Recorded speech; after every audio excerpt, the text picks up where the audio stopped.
আমাদের কাছে একটি প্রশ্ন এসেছে, আমার স্বামী বিবাহ রেজিস্ট্রেশন না করে আমাকে বিবাহ করেছে, এখন কোনো খোঁজ খবর নেয় না, সেক্ষেত্রে আমি কি করতে পারি? দেখেন, একজন স্বামী তার স্ত্রীকে বিবাহিত স্ত্রীকে যদি ভরণ পোষণ না দেয়, তার যদি কোনো খোঁজ খবর না নেয়, এটা একটা অপরাধ। আবার মৌলবী দ্বারা বিয়ে পড়ানো হয়েছে, এরপর রেজিস্ট্রেশন করে নাই বা করতেছেন না, কাবিননামা দিচ্ছেন না তৈরি করে, এটাও একটা অপরাধ। কিন্তু সবার পূর্ব শর্ত হচ্ছে কি, একটা কাবিন করা উচিত ছিল। কাবিন করেননি, এখন এই স্বামীকে কি করে ধরবেন? এই স্বামী খোঁজ খবর নিচ্ছে না, হয়তোবা সে বিভিন্নভাবে বিভিন্ন জায়গায় চলাফেরা করতেছে, আপনার কোনো খোঁজ খবর নিচ্ছেন না।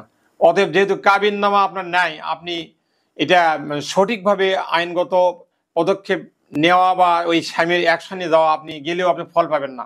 এটা করার কোনো এখন পথ নাই, আমি তাই মনে করি।